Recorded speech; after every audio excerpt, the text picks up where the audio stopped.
अस्सलाम वालेकुम, मैं हूं आबिद अंदलीब। आज इमरान रियाज खान की गिरफ्तारी के हवाले से जो समाअत हुई अटक के अंदर, जो अभी भी जारी है, उसमें जिस तरह से एक्सपोज हुई पंजाब पुलिस, जिस तरह से बेइज्जती हुई आज पंजाब पुलिस की, इसकी कोई नज़ीर नहीं मिलती। टीवी पर आकर तो मलिक मोहम्मद अहमद खान ने बड़ी बड़ी तावीलें दी कि ये ग्राउंड्स थी, इसलिए गिरफ्तार किया गया। लेकिन जिस शख्स ने FIR दर्ज की हुई है उसको एक बात का भी नहीं पता उसने FIR क्यों दर्ज की। बहुत ज्यादा बातें इस हवाले से हुई, बड़े इंकिशाफात हुए अदालत के अंदर।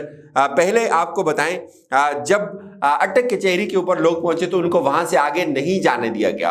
बार बार साफियों ने कहा जी कि हमें कवरेज करने की इजाजत दी जाए, तो साफियों को बताते थे पुलिस वाले कि आप आगे नहीं जा सकते, हमें हुक्म है, बहुत ऊपर से ये हुक्म आया हुआ है कि आप आगे नहीं जा सकते। इसके बावजूद भी लोग अंदर जाने में कामयाब हुए और उसके बाद कुछ खबरें चलने लगी कि इमरान रियाज की जो जमानत है वो होगी हुई। हालांकि उनका केस जो शुरू हुआ अटक की कोर्ट में वो 2 बजे शुरू हुआ। उसके बाद जब उनके वकला यहाँ से इस्लामाबाद से वहाँ पहुँचे तो उन्होंने ये इस्तदा की कि जब तक इमरान रियाज को कमरा अदालत के अंदर नहीं लाया जाएगा उस वक्त तक मैं दलाइल नहीं दूंगा। तो जज साहब ने कहा कि आप दलाइल शुरू कर दें, तब तक उनको भी प्रोड्यूस कर दिया जाएगा। फिर काफ़ी देर बाद जब उन्होंने दलाइल दिए, वो भी पहुंच गए कमरा अदालत के अंदर, इमरान रियाज भी पहुंचे, उनको पहुंचाया गया। तो इस पे जो सबसे पहला सवाल किया जज साहब ने, उन्होंने ये कहा कि आप मेरे सामने इमरान रियाज खान को एक ऐसे कानून के मैं गिरफ्तार करके लेके आए जो कानून मौजूद ही नहीं है। आपने जो मजिस्ट्रेट थे उन्होंने सवाल किया सरकारी वकील साहब से। फिर सरकारी वकील ने कहा कि मजिस्ट्रेट ने कहा कि ये तो मेरा दायरा इख्तियार ही नहीं है। इस पे उन्होंने कहा कि मैं इमरान रियाज खान को 344 के तहत जुडिशल नहीं कर सकता, क्योंकि इनकी इस्तदा ये थी कि आप जुडिशल रिमांड कर दें इमरान रियाज खान का। तो इस पे उन्होंने पूछा कि क्या इमरान रियाज खान के कोई बुनियादी हकूक नहीं है? जब आपका दायरा इख्तियार ही नहीं था, आपने इमरान रियाज खान को गिरफ्तार क्यों किया? मजिस्ट्रेट यासिर नकवी ने ये यासिर तनवीर साहब ने ये तकरीबन 5 बार ये सवाल पूछा सरकारी वकील साहब से, लेकिन उनके पास कोई जवाब नहीं था। और इसके बाद फिर इन्वेस्टिगेशन ऑफिसर को भी बुलाया गया, उसको पूछा आपने FIR क्यों दर्ज की, उसके पास भी कोई जवाब नहीं था। इस पे मजिस्ट्रेट यासिर तनवीर ने यह कहा कि जुडिशियल रिमांड नहीं दे सकता, ये मेरे इहाता इख्तियार के अंदर ये चीज़ आती ही नहीं है। जो इमरान रियाज खान के वकील थे उन्होंने बहुत जानदार दलाइल दिए। उन्होंने कहा कि पीका के जिस शिक के तहत इमरान रियाज खान को गिरफ्तार किया गया वो शिक ही कल अदम हो चुकी है। आपको याद होगा तहरीक इंसाफ ने वो बनाई थी, उसको चैलेंज किया गया, फिर इस्लामाबाद हाई कोर्ट ने उसको उड़ा दिया था। फिर उन्होंने मजीद ये कहा कि सरकारी वकील और पुलिस जवाब दें कि उनको किस कानून के तहत गिरफ्तार किया। तो इस पे उनके पास कोई जवाब नहीं था कि पीका की जिस आर्टिकल या जिस शिक के तहत उनको गिरफ्तार किया गया था, जो मुकदमा बनाया था, और बिल्कुल ऐसा ही मुकदमा जो शीरी मजारी की बेटी उनके ऊपर भी बनाया था, पीका के तहत इसको इनके ऊपर मुकदमा बनाया जाता है। बाद में पता चला जी कि वो आर्टिकल, वो शिक ही कलअदम हो चुकी है, लिहाजा वो इंटैक्ट है ही नहीं है।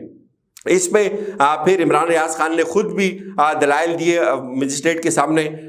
फिर उनके वकील ने कहा कि पुलिस के पास गिरफ्तारी का इख्तियार, गिरफ्तार करने का इख्तियार तो है, लेकिन ये FIR जो है, ये इसका कंटेंट बहुत सारी जगहों के ऊपर एक ही तरह की FIR दर्ज हुई है।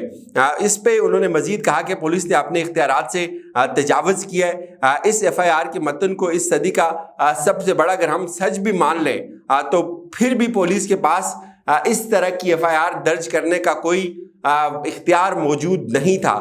फैसला जो भी आए, इस वक्त तक इमरान रियाज खान के वकील ने उनको कहा कि मैं इनकी अटकड़ियाँ खुलवाने तक दलाइल देता रहूँगा।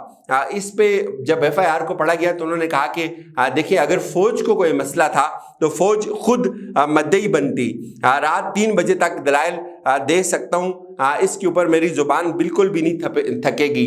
मेरे पास, उन्होंने कहा कि हर सवाल का जवाब मौजूद है। मेरा जज्बा ये है कि मैं इमरान रियाज खान की अटकड़ियाँ खुलवा कर दम लूँगा। इस पे ये भी उन्होंने कहा कि जो इमरान रियाज खान ने व्लॉग्स किए, आप इनसे ये पूछें कि क्या इन्होंने उसकी कोई CD सुनी, कोई वीडियो सुनी, क्या इसके ऊपर कोई ISPR का कोई बयान आया, فوج کا نمائندہ جو ہے وہ اپنا نمائندہ ہوتا ہے ان کا، کیا انہوں نے اس کے اوپر کوئی بات کی؟ یہ مرید عباس جو ہے یہ کون ہوتا ہے؟ یہ فوج کا نمائندہ کیسے بن سکتا ہے؟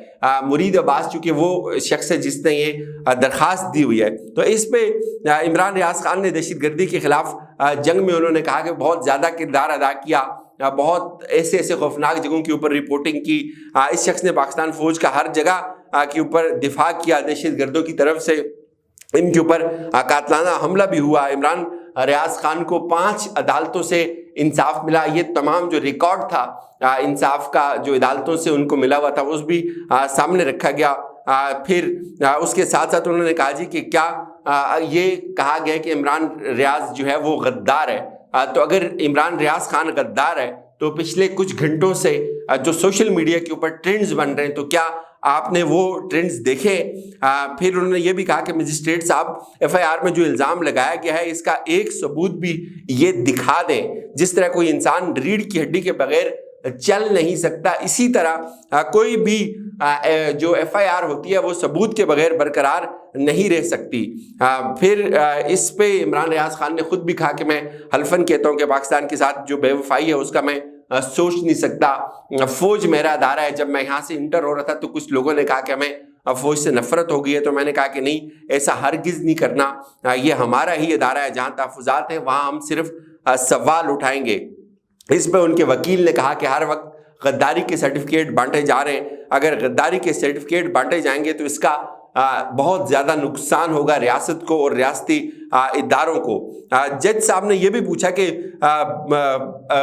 ان کے وکیل کی جانب سے عدالت سے یہ پوچھا گیا کہ اگر مرید عباس جو مدعی ہیں اس مقدمے کے، اگر وہ بہت زیادہ محب وطن تھے تو آج ان کو یہاں آنا چاہیے تھا۔ جو وکیل تھے میاں اشفاق ایڈوکیٹ، انہوں نے یہ کہا عدالت کو کہ فوج کا کوئی نمائندہ آ کر یہ کہہ دے عمران ریاض خان نے ہماری طاقت کو کم کرنے کی کوشش کی ہے تو پھر بھی ہمیں بات سمجھ آئے گی۔ اس پہ انہوں نے کہا کہ ایف آئی آر میں بہت ساری تصوراتی باتیں ہیں، اس میں عجیب و غریب قسم کے الزامات لگائے ہوئے، آئین میں کہاں لکھا ہے کہ فوج کی پالیسی سے اختلاف نہیں کیا جا سکتا۔ انہوں نے یہ بھی کہا کہ مجھے کوئی ایک پوائنٹ بتائیں جس پر آپ عمران ریاض خان کو رہا نہیں کریں گے۔ اس پہ جو انویسٹیگیشن آفیسر تھے ان کو روسٹروم کے اوپر طلب کیا، ان سے سوال جب پوچھا گیا کہ کیا آپ نے کوئی پروگرام ان کا سنا تھا، کوئی ویڈیو سنی تھی، کوئی سی ڈی سنی تھی، کس چیز کے اوپر آپ نے ایف آئی آر درج کی، تو انہوں نے کہا جی کہ میں سرکاری وکیل نے کہا کہ آئی او جو ہے وہ اس کو بات کرنے دیں۔ جب آئی او سے پوچھا تو آپ نے کیا کوئی سی ڈی سنی تھی، تو انہوں نے کہا جی کہ میں نے یہ جو ایف آئی آر ہے اس کو کرنے کے بعد میں نے سی ڈی سنی تھی۔ تو پوچھا کہ کیا توہین آمیز الفاظ تھے، تو اس کے اوپر ان کے پاس کوئی جواب نہیں تھا۔ جو مجسٹریٹ تھے انہوں نے کہا کہ دیکھیں جب بھی کوئی قتل ہوتا ہے تو سب سے پہلے یہ چیز اسٹیبلش کی جاتی ہے کہ آیا کوئی قتل ہوا ہے یا نہیں ہوا، تو آپ کے پاس ثبوت کیا ہے۔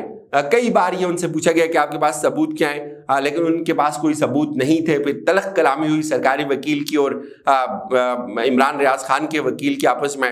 عمران ریاض خان کے وکیل نے کہا کہ آپ جو سی ڈی ہے اس کو بھی چلا کر دیکھ سکتے ہیں، اس کے اندر کہاں ایسی کوئی چیز ہے، اور یہ جو ایف آئی آر ہے یہ سراسر جھوٹی ایف آئی آر جو ہے وہ انہوں نے درج کی ہے۔ پھر انہوں نے جو فیصلے تھے جہاں سے ان کو ریلیف ملا تھا عمران ریاض خان کو، وہ عدالت کے وہ تمام جو فیصلے تھے ان کو سامنے رکھا۔ بہت زیادہ یہ سماعت اس وقت بھی چل رہی ہے، اس کا مزید جو احوال آتا ہے وہ بھی آپ کے سامنے شیئر کریں گے، لیکن بہت بری طرح سے ایکسپوز ہوئی ہے Punjab police. F I R جو درج کر رہا ہے بندہ، جو ایف آئی آر کاٹ رہا ہے، اس کو یہ نہیں پتا کہ وہ ایف آئی آر کیوں کاٹ رہے ہیں۔ اجازت دیجیے، اپنا خیال رکھیے گا، خدا حافظ۔